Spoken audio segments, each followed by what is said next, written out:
자, 지금 전해드렸습니다만 민주당 이재명 대표 어제 이제 쌍방울 대북 성공 관련 의혹으로 검찰에 재출석해서 조사를 받았습니다. 검찰은 이르면 이번 주에 구속영장을 청구할 방침입니다. 자, 두 분과 함께 정치권 소식 자세히 짚어보도록 하겠습니다. 윤기찬 국민의힘 법률위원회 부위원장, 김현정 민주당 평택을 지역위원장 나오셨습니다. 안녕하십니까? 네, 반갑습니다. 자, 4월 만에 다시 출석한 이재명 대표, 이번에도 혐의 사실 대부분을 부인을 하면서 검찰을 비판을 했습니다. 목소리를 직접 듣고 이야기를 이어가겠습니다. 오늘 왜 불렀는지 모르겠습니다. 역시 증거는 하나도 제시하지 못했고 형식적인 질문을 하기 위해서 두 차례나 이렇게 소환해서 신문하는 게 도저히 납득이 되지 않습니다. 아무리 검사가 집권을 했고 검찰이 지배하는 나라가 됐다 해도 자, 이 대표의 주장도 들어보셨고요. 제가 상황을 좀 설명해 올리겠습니다. 이 대표가 이제 검찰이 증거를 하나도 제시하지 못했다면서 왜 불렀는지 모르겠다 이렇게 말을 했습니다. 어제 작성된 2차 조서는 서명을 했고요. 1차 조서 서명은 거부를 했죠. 이번에도 영상 녹화는 거부를 했습니다. 어제 검찰 출석 상황 먼저 어떻게 보셨습니까? 저는 개인적으로 이 대표께서 이렇게 말씀을 저렇게 하시지만 예. 상당히 당황하셨다라는 생각이 들어요. 어떤 면에서? 그러니까 2차 조사는 사실 돈 문제거든요. 돈 문제는 이재명 당대표에게 책임 소재를 불구하고 예. 본인이 일단 직접적으로 관여하지 않았기 때문에 거기에 대한 답변은 쉬워요. 예. 그런데 어제 있었던, 그저께 있었던, 며칠 전에 있었던 그 조사, 토요일 날 예. 그 조사에 관련해서는 업무 체계나 대북 사업 추진 관련된 것들이기 때문에 예. 이 부분 되게 민감합니다. 그러니까 결국은 책임 소재가 이 대표로 향할지 여부에 대해서 정황적 증거들이 이제 물어봤던 거예요, 증거들을. 그런데 여기에 대해서 사인을 안 하셨다는 거 보고 당신이 거기에 대해서 진술한 것들을 고쳐도 이것들이 다 남습니다. 고친 것도 남죠. 그렇죠. 넣게 되면 가 몇 자, 뭐 삭선, 상 몇 자 해가지고 예. 타이핑을 다시 하는 게 아니고 이 출력된 인쇄물에 대해서 수기로 고치는 거기 때문에 그 경로가 다 남습니다. 예. 그렇다면 그런 경로들을 남기는 조서 자체가 본인한테 굉장히 불리했을 것이다. 따라서 영장실질심사는 어찌게 할지 몰라도 재판에 관련된 것들에 대해서는 대비할 수밖에 없는 것이고 네. 영장실질심사 때도 내가 이거 사인 안 한 것이다라고 하면서 다툼의 여지가 있는 것이다라고 하기 위해서는 그래서 사인 안 하신 거거든요. 왜냐하면 재판 가서는 이 조서에 대해서 내가 진술한 대로 기재가 돼 있지만 사실 이거 다 사실과 다릅니다라고 하면 예. 저희가 내용 부인이라고 하는데 그럼 증거로 제출이 안 돼요. 그러니까 재판부가 볼 수 없거든요. 그렇다면 영장 실질을 위한 액션이라고 보여지고 네. 영장 실질을 위한 액션에서 저게 사인을 안 하신다는 것 자체가 상당히 나한테 불리하겠구나라고 스스로 판단하신 것 같다. 예. 그래서 말씀과는 달리 되게 예. 당황하신 듯하다라는 생각입니다. 윤 위원장은 그러니까 1차 조서에 사인 안 한 거 요거에 대한 지적을 해주신 것 같습니다. 근데 이 대표요, 검찰이 증거 제시 못했다고 하지만요, 검찰은 이재명 대표가 경기도지사 시절에 직인이 찍힌 공문서를 증거로 제시를 했었는데 이 북한에 쌀 10만 톤을 추가 지원하는 내용이 담겨 있었다고 합니다. 이 상황은 어떻게 이해를 하십니까? 먼저 이게 검찰의 수사 과정에서 나온 얘기잖아요. 그렇습니다. 검찰의 공무상 기밀 누설, 이거는 범죄자로 예단할 수 있게 만들고 예. 또 피의자를 악마화, 범죄화 시키는 것이기 때문에 대단히 중대한 범죄입니다. 그래서 어제 수사 중에 네. 박균택 변호사가 구두로 고발했다고 지금 얘기를 하고 있고 민주당에서도 공수처에 지금 고발한 상황이다라는 말씀을 먼저 드립니다. 그리고 이제 경기도에서 지자체에서 남북교류협력법에 의해서 남북교류 사업은 그동안은 계속 해왔죠. 그렇죠. 그 계속 해왔고 그것은 보수 정부에서도 마찬가지였고요. 그리고 김문수 당시 도지사도 방북도 했었고 네네. 스마트팜 사업은 남경필 전 지사 때 시작된 내용이거든요. 그래서 남북 교류 사업을 합법적으로 그동안도 그 이재명 지사 때도 해왔다는 그 전제에서 예. 그 이재명 대표가 이런 얘기를 하는 거 아닙니까? 이렇게 합법적으로 남북 교류 사업 할 수 있음에도 불구하고 왜 본인이 국가보안법 위반이라든지 중요한 중대 범죄로 규율될 수 있는 그런 위험성을 무릅쓰고 그것도 조폭 출신 불법 사채업자인 김성태로 하여금 불법적으로 대납을 시킬 그런 이유가 뭐가 있느냐라고 지금 항변하고 있는 거잖아요. 네. 그런 차원에서 봤을 때 이제 이 공문 이화영 그 전 부지사가 했다는 공문에 대해서는 그런 상황인데 합법적으로 할 수 있는데 왜 이런 거를 했는지에 대해서 그 상황이 너무 황당하다 이렇게 이제 반응을 했다라는 것이고 예. 또 경기도지사가 경기도정의 모든 것을 챙길 수는 없는 것이다. 그래서 이제 박균택 변호사가 예시로 든 것이 예. 이제 그 운전면허증에 경찰청장의 직인 찍혀 있다 하더라도 경찰청장이 그걸 모든 것을 알 수 없는 것 같은 이치이다 이렇게 이제 항변하고 있다. 알겠습니다. 말씀드립니다. 지금 운전면허증 얘기하는데 그 내용이 여기하고 맞는 건가? 뭐 이렇게 생각합니다만 어떻게 근데 보셨습니까? 이제 쭉 뭐 다양한 말씀을 주셨는데 이제 그 몇 가지만 말씀드릴게요. 첫 번째는 검찰이 피의 사실을 흘리면 안 되죠. 그런데 예컨대 조사받고 나가신 분들이 검찰의 수사 내용에 대해서 다른 말씀을 하시면 해명을 해야 돼요. 그러니까 어느 것이 먼저인지에 대한 걸 따져봐야 되는 부분이 하나 있고. 네. 그다음에 스마트팜 사업 같은 경우는 그렇습니다만 방북은 지금 처음 추진된 거예요. 네네. 그리고 이 그 방북 추진한다는 부분이 이미 다 입증이 된 사실이고. 예. 그다음 결제 관련해서 보면요, 이게 이제 경기도 사무 전결 처리 규정이 있어요, 규칙이 있는데 거기에 예. 보면 물론 전결은 부지사가 알아서 하는 겁니다만은 그렇습니다. 이건 세부 사항을 알아서 하는 거예요. 예. 그러니까 시책에 대해서 또 중요 정책에 대한 기본 방향은 도지사가 결재를 다 합니다. 미리 다 수립이 돼 있는 거고요. 거기에 대해서 부지사가 세부 사항을 추진할 때 전결 사항으로 처리하는 것이지. 네네. 아니 뭐 그럼 도지사 왜 뽑습니까? 두 번째는 전결 처리한 이후에도 사후 사전 보고하게끔 다 전결 처리 규칙에 나와 있습니다. 그러니까 이게 몰랐다고 말씀 주시는 건 아주 이례적인 거고요. 네네. 자, 몰랐을 수도 있죠. 그러나 일반적으로는 알 수밖에 없는 상황입니다. 그럼 이례적인 몰랐다는 것에 대해서 상세히 설명해 주셔야 돼요. 이래서 몰랐다. 어떻게 알 수 있느냐? 운전면허증 대비 말씀 주시는데 예. 자, 이건 결제 문제입니다. 도지사와 부지사 간의 그 라인이 간단해요. 운전면허증은 권한을 주고 이게 입증의 문제예요. 그러니까 내가 이런 권한이 있다 없다라는 권한을 예. 주는 거지. 예. 이거하고 다른 문제인데 그 박균택 변호사님 말씀하실 때 깜짝 놀랐는데 예. 완전 다른 문제죠. 김현정 의원님, 제가 이렇게 여쭤볼게요. 이재명 지사가 과거에도 벽돌 하나도 다 결제가 돼야 되는 문제다라고 지적을 한 적이 있어요.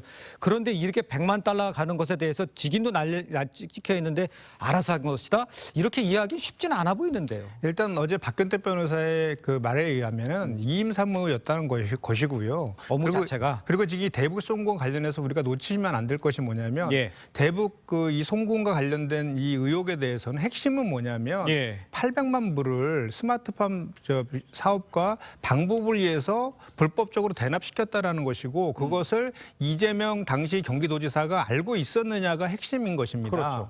그런데 그 전에도 이제 두 가지를 가지고 그 검찰에서는 이재명 대표와의 연관성을 주장하고 있는 것 중에 대표적인 게 두 가지가 있는데 예. 하나가 이제 그 방북 요청 공문을 보냈다라는 거거든요. 근데 그것도 보면 2018년 11월 달에 아시아 태평양 번영 국제 대회에서 북측의 리종혁이 먼저 구두로 방북 요청을 해서 예. 경기도의 담당 부서가 그 공문을 보냈다는 겁니다. 그리고 공문을 보냈는데 화답도 없었대요. 회신도 없었고 만약에 예. 그 방북 비용으로 300만 불을 줬다라고 하면 그와 예. 관련된 논의도 이어졌어야 되고 초청장도 와야 되는데 그런 후속 조치들이 전혀 없었다라는 게 하나가 또 있는 거고요. 네네. 또 하나는 그 송명 처리가 800만 불에 대한 영수증을 줬다 이런 얘기도 있는데 그것도 아시겠지만 뭐 전문 증거잖아요. 그런 전문 증거는 재판에서 제출이 되고 그 송명 처리한 사람이 진정 성립을 인정해야지 그 증거로서의 가치가 있는 것인데 그럴 가능성이 지금 없는 것 아닙니까? 근데 그런 차원에서 보면 이거의 핵심은 제가 좀 전에도 말씀드린 것처럼 불법 송금이 있었느냐와 이재명 대표가 그걸 인지했느냐의 여부인데 그와 관련된 어떠한 물증은 없었다라는 것이 핵심이다. 제가 한 말씀 드리면 예. 이게 재판이 아니잖아요. 예, 예. 재판이 아니 그런 식으로 되는 게 아니고 일단은 수사관이 묻겠죠. 대북 사업 추진한 건 일단 맞는 거예요. 맞아요. 대북 사업 자체를 이화영 부지사가 독단적으로 추진할 리는 없죠. 평화부지사라는 직함도 갖고 왔으니까. 다만 이제 뭐 10만 톤을 보내고 안 보내고에 대한 결제 문제가 있는 건데 자 이런 게 추진된 거는 다툼이 없어요.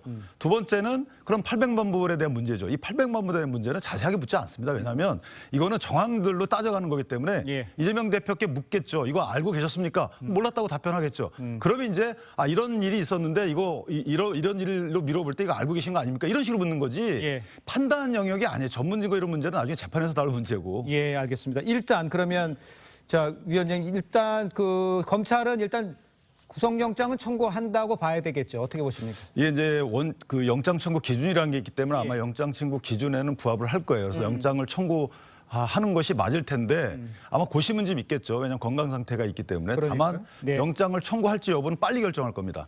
지난번 대장동 사건 때도 마지막 소환 조사 이후 5일 만에 청구했거든요. 예. 이게 오래 가면 또 정치적 공방이 있기 때문에 그럴 수 있죠. 아마 청구할 거면 빨리 청구를 이번 주 내지 다음 주 초까지 해서 9월 달에 뭔가 마무리를 지어야 되는 것이고요. 이것이 만약에 넘어가게 되면 그다음에는 12월 달까지는 이게 할 수가 없어요. 그렇다면 아니 영장 청구 여부를 12월 달까지 이게 유동적 상태로 두게 되면 또 공격의 빌미입니다. 예. 그때는 기소 여부를 그냥 결정해버려야 되기 때문에 네.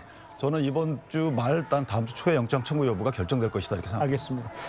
자, 일단 이런 상황에서 이 대표에 대한 2차 구속영장 청구가 가시화되면서 당내 이제 친명계에서는 체포동의안이 국회에 제출될 경우에 부결시켜야 한다는 목소리가 지금 나오고 있죠. 어제 의총에서는요, 상당히 과격한 표현도 나왔습니다. 어떤 이야기가 나왔는지 함께 들어보겠습니다.